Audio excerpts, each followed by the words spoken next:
ሰላም ጤና ይስጥልኝ ፍሬ ህይወት ዮሐንስ ነኝ። በአፍሪካ ቀንድ በተለይም በኢትዮጵያ በኤርትራና በሌሎች ጎረቤት ሀገራት መካከል እየተፈጠሩ ያሉ ኢኮኖሚያዊ፣ ማህበራዊና ፖለቲካዊ ጉዳዮችን በትንታኔ ይዤላችሁ ቀርባለሁ።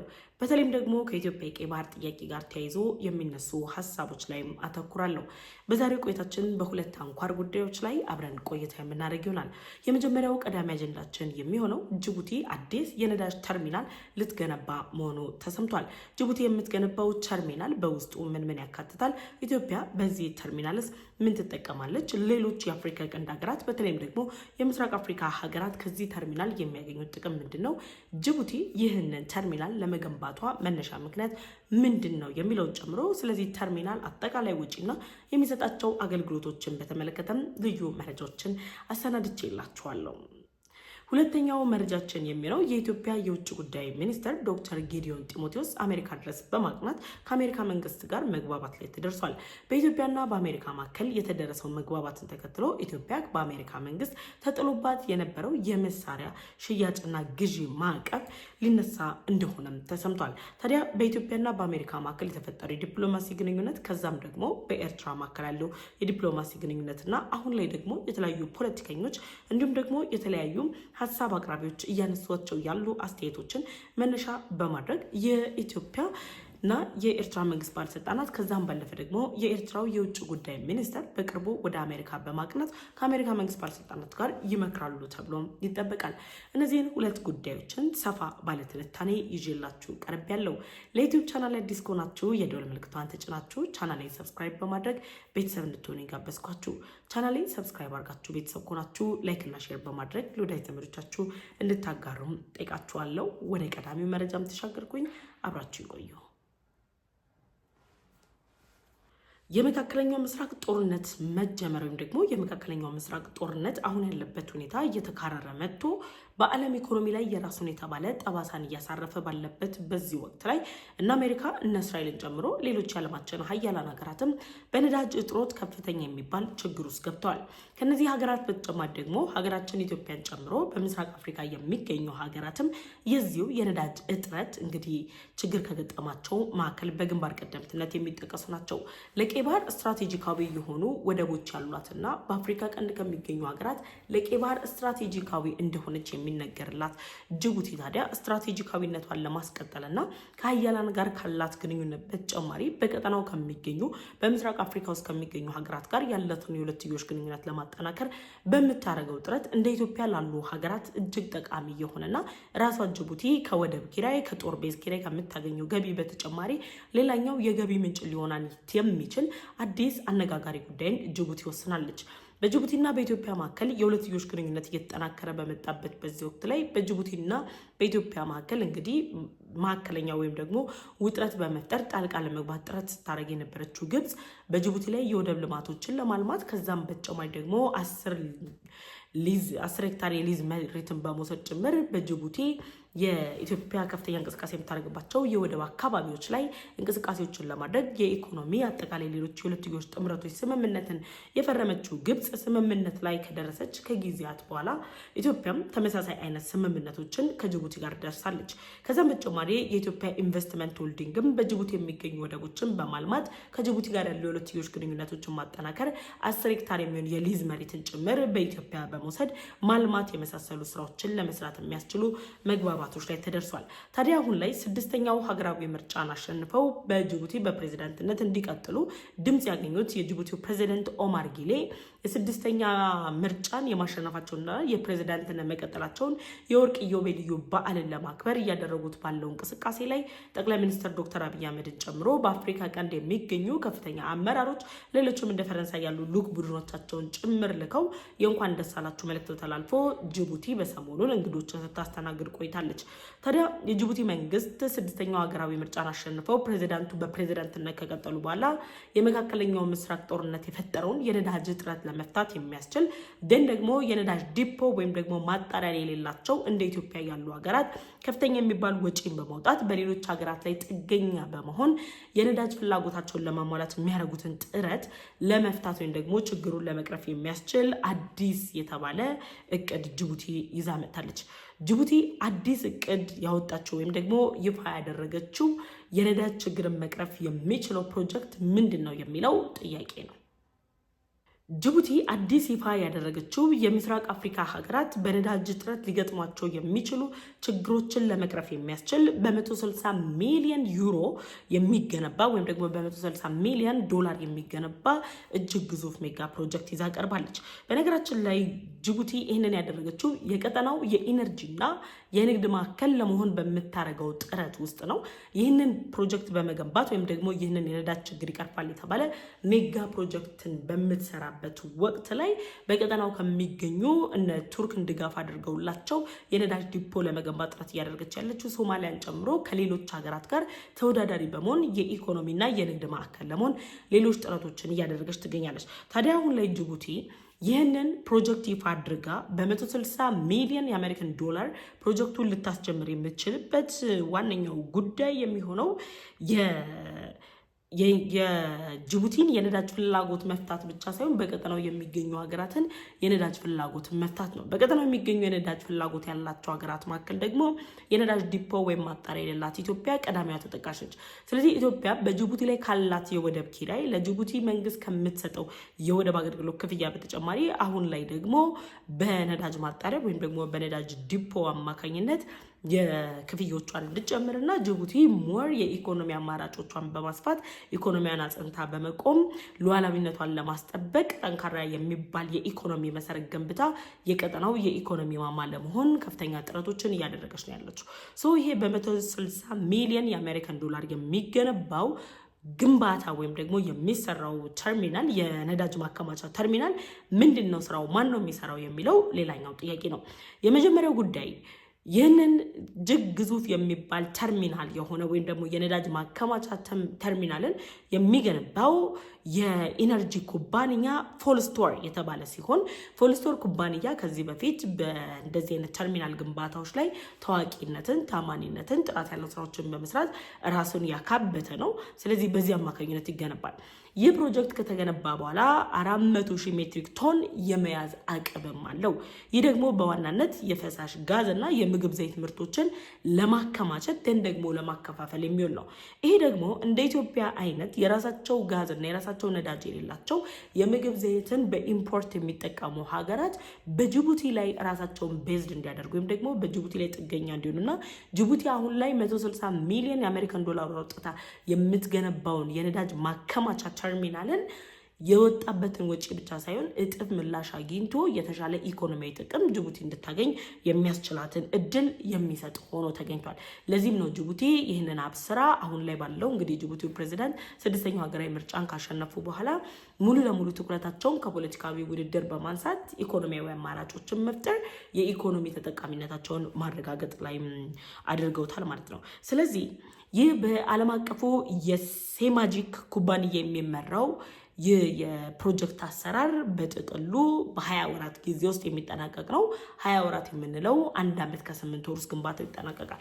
በ1 ዓመት ከ8 ወር ውስጥ ኢትዮጵያ የራሷን ነዳጅ ቆፍራ ማውጣት ትችላለች። የራሷን የምግብ ዘይት ማከማቻ ወይም ደግሞ ዲፖና ተርሚናል መገንባት ትችላለች የሚለው ሌላኛው ሀሳብ ነው።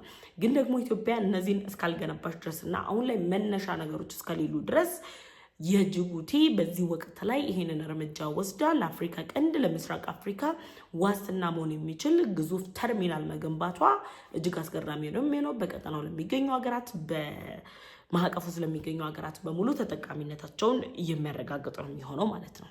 ሌላኛው ስትራቴጂካዊ ጠቀሜታ ነው። የዳመር ጆግ ነፃ የንግድ ቀጠና በሶማሊያና በጅቡቲ ድንበር አካባቢ ላይ የሚገኝ ነው።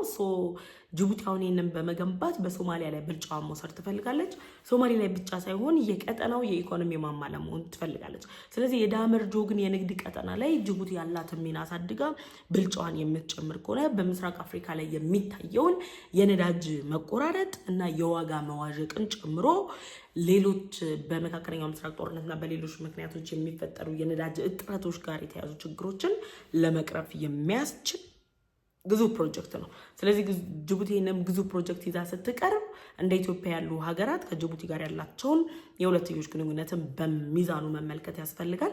ግን ደግሞ ጅቡቲን ተጠቅሞ ኢትዮጵያ ላይ ጥፋትን፣ ውድቀትን የሚመኙ ሀገራት ደግሞ ጅቡቲ አሁን ባለው ሁኔታ ላይ ዋስትና ልትሰጣቸውም አትችልም።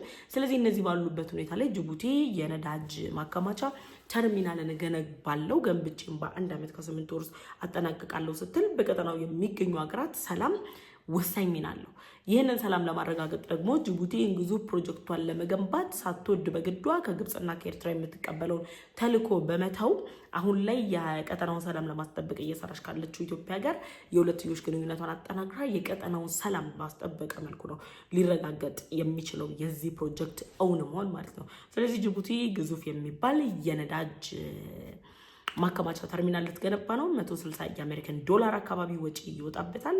በ1 ዓመት ከ8 ወር ይጠናቀቃል። እንደ ኢትዮጵያ ላሉ ሀገራትና ለሌሎች ለምስራቅ አፍሪካ ሀገራት በነዳጅ እጥረት፣ በዋጋ ግሽበት አማካኝነት የሚፈጠሩ ውጥረቶችን ባጭሩ ልትፈታባቸው የምትችላቸውን እድሎች በሙሉ አግኝታለች። ስለዚህ ጅቡቲ ይህንን ገንብታ በአጭር ጊዜ ውስጥ ተግባራዊ ስታደርግ ለኢትዮጵያ ምንም እንኳን ዘላቂ እፎይታ ባይሆንም በመጠኑም ቢሆን አሁን ላይ ካለው የአፍሪካ ቀንድ ሁኔታ፣ አሁን ላይ ካለው የዓለም ሁኔታ አንጻር የእፎይታ ጊዜን የሚሰጥ ግዙፍ ፕሮጀክት ነው። በዚህ ጉዳይ ላይ ሀሳብ አስተያየታችሁን ኮሜንት ሴክሽን ላይ አስቀምጡልኝ። ወደ ሁለተኛው አጀንዳም ተሻገርኩኝ። ሁለተኛው አጀንዳችን የሚሆነው በሰሞኑን እንግዲህ የኢትዮጵያ ውጭ ጉዳይ ሚኒስትር ዶክተር ጌዲዮን ጢሞቴዎስ አሜሪካ ድረስ በመሄድ ከአሜሪካ የውጭ ጉዳይ ሚኒስትርና ከሌሎች ከፍተኛ ባለስልጣናት ጋር ምክክር አድርጓል። ከምክክርም ባለፈ በአሜሪካና በኢትዮጵያ መካከል የሁለትዮሽ ስምምነት ላይ ተደርሷል። ከዚህ ቀደም በነበረው ቪዲዮ ላይ የተደረሱ መግባባቶች በምን ዙሪያ ላይ ስምምነቶች እንደተፈጸመም ገልጬላችኋለሁ። አሁን ላይ ባለው ሁኔታ ኢትዮጵያ በጆን ባይደን ዘመነ መንግስት በሰሜኑ ጦርነት ምክንያት የተጣለባትን የመሳሪያ ሽያጭና ግዢ ማዕቀብ የአሜሪካ መነሳት ተከትሎ እነ ኤርትራና እነ ግብጽ ስጋት ውስጥ ወድቀዋል። ግብጽና ኤርትራ ከኢትዮጵያ ጋር እንግዲህ ቀጥተኛ የሚባል ግጭት ውስጥ ለመግባት ጥረቶችን እያደረጉ ያሉበት ሁኔታ ላይ ነው አሁን ያለ ነው። ነገር ግን ኢትዮጵያ ደግሞ ከግጭት ይልቅ ከሁለቱም ሀገራት ወይም ደግሞ በሁለቱም ክንፎች መካከል ሰላምን ቀዳሚ ምርጫው አድርጋ እየተንቀሳቀሰች ነው ያለችው። ይህ ባለበት ሁኔታ ላይ እንግዲህ የአሜሪካ መንግስት ከኢትዮጵያ ጋር ያለውን የሁለትዮሽ ግንኙነት ማደሱ ኤርትራን በዲፕሎማሲ ግንኙነት እንጣመር ተብሎ ከቀረበላት ጥያቄና እየሰጠች ያለችው ለዘብተኛ ምላሽ ጋር ተይዞ ብዙዎች አስተያየታቸውን እየሰጡ ይገኛሉ።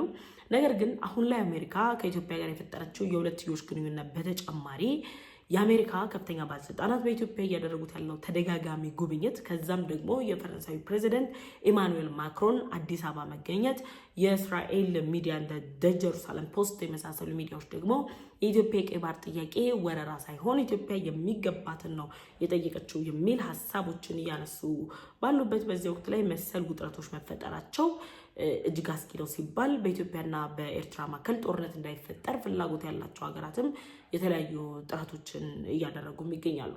ታዲያ እነዚህ ሁኔታዎች እየተፈጠሩ ባሉበት በዚህ ወቅት ላይ አንዳንድ መረጃዎች ይፋ እየወጡ የሚገኙት በቅርቡ የኢትዮጵያና የኤርትራ መንግስት ከፍተኛ ባለስልጣናት ጠቅላይ ሚኒስትሩ ወደ አስመራ እንዲሁም ደግሞ የኤርትራው ፕሬዚዳንት ወደ አዲስ አበባ ጉዞ ያደርጋሉ፣ የሁለትዮሽ ውይይቶች ይደረጋሉ ተብሎም ይጠበቃል። እንግዲህ የተለያዩ ምንጮች ይህንን እየገለጹ ነው የሚገኙት። ግን አሁን ላይ ባለው ሁኔታ የኢትዮጵያ የውጭ ጉዳይ ሚኒስትር አሜሪካ ድረስ ሄደው ስምምነት ላይ መድረሳቸው መነሻ በማድረግ የኤርትራው የውጭ ጉዳይ ሚኒስትርም በሰሞኑን ወደ አሜሪካ ያቀናሉ ተብሎ ይጠበቃል። አሜሪካ አሁን ባለው የአፍሪካ ቀንድ አሁናዊ ሁኔታ ላይ ከኢትዮጵያ የተሻለ ስትራቴጂካዊ አጋር አጥታ ነው ወይ ከኢትዮጵያ ጋር ይህን ስምምነት እየፈረመችው የሚለው የብዙዎች ጥያቄ ነው።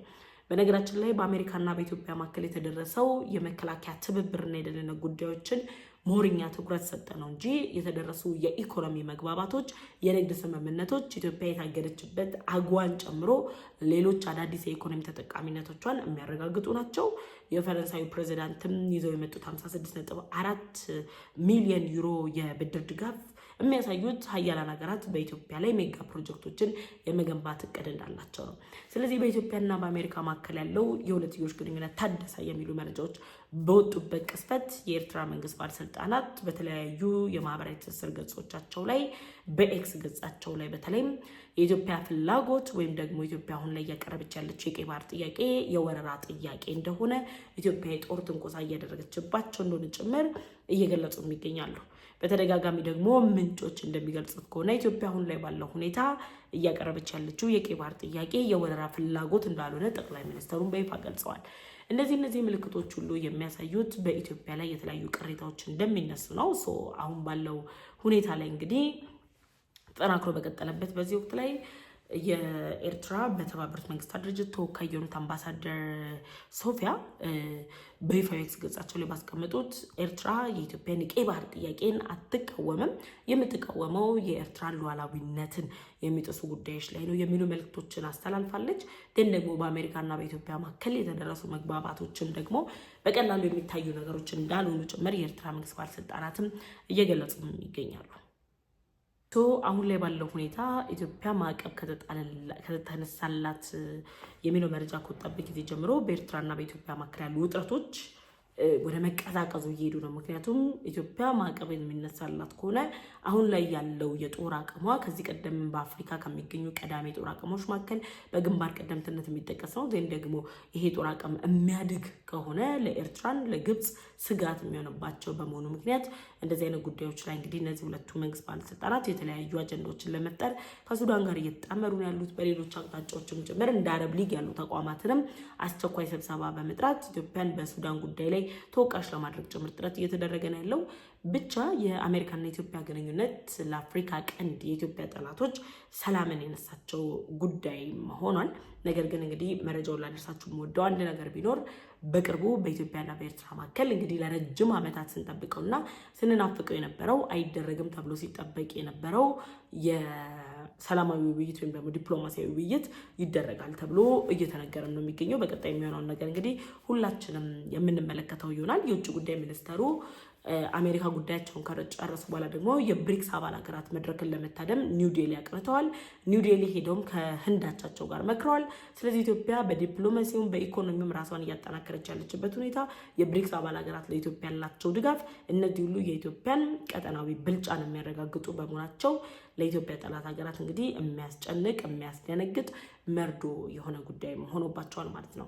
ስለዚህ እነዚህ ሁኔታዎች በአፍሪካ ቀንድ ላይ እየተፈጠሩ ያሉት ኢትዮጵያ የምትባል ሀገርን ከቀይ ባህር ለማራቅና ኢትዮጵያን ከቀይ ባህር ለማስቀረት በሚደረጉ ጥረቶች አማካኝነት ነው። እንግዲህ አሜሪካ፣ ፈረንሳይ በይፋ የኢትዮጵያን የቀይ ባህር ጥያቄ ከመደገፍ ባለፈ ኢትዮጵያ ወደ ቀይ ባህር የምትመጣባቸው አማራጮችን በመፈለግ ኢኮኖሚያዊ ድጋፍ፣ ፖለቲካዊ ድጋፍ፣ ዲፕሎማሲያዊ ድጋፎች እያደረጉ ነው የሚገኙት።